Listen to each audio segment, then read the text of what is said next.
Hi friends, ngasi ai yano video da mayam butaram nok seri matam kuire isu corona lai ure adigi technical video taw da basi yam kuire do ngasi video si technical oiba video machang fakta mayam da I share taw jare kana sem jare kone adu mayam yum si ore corona su loire yum da ni lai se aduna ikoi location lai ba yum house name adigi house number ikoi gi ning ga loina na photo ga loina na ikoi gi gps ta na tri ikoi google map to da kamai to including to hon sige haibidi video machang fakta ni ngasi gi video sila mayam da share khanghan da ise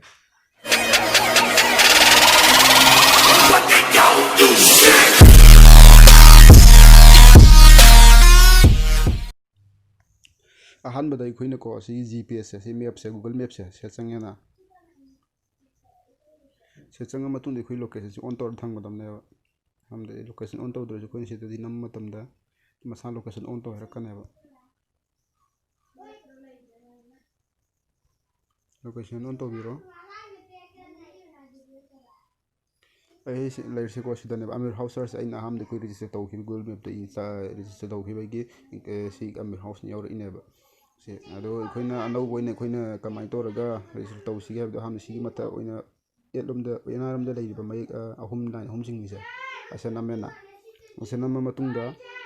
sum sing dra matungda ko sida tips and tricks leineba si makhada add a missing place ne yaw ne kai gumba si gps update to da bata update to tho yaw da update to matungda di si yaw ne ba matungi add and missing place da click to biro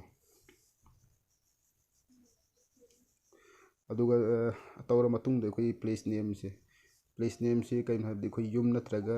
khoi institute natraga restaurant khoi hang adu gi maming do kain adu maming do adu se type to wiro yum oiraga yum gi house name le rang mane ba the house name do type to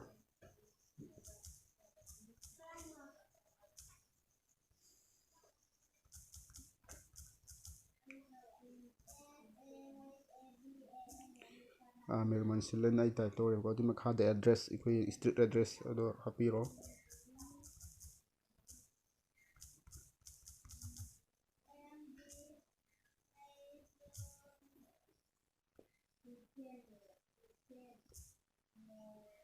ye putul hape aduga mark location on map ai hujik leir si khoi location ut kane adu mark to adu tong ning mata ra di khoi mark to tong ni di kesu kai de adu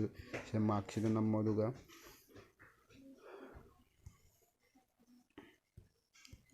sine khoi mark kam ma pham ne khoi mark to ning do adu mark to biro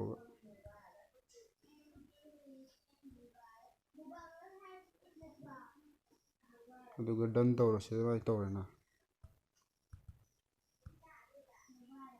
aduga done to ro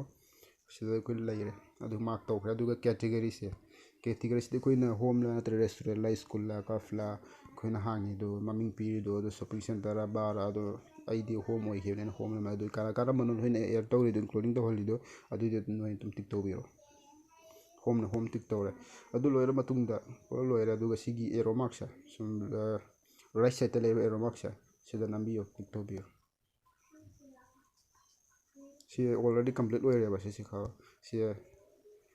are you here now have she namme aduna kai go noina yes leira asem hujik leira gana yes nambiro natra no nambiro today thank you matangi anauba technical video da mayam amak thengnasi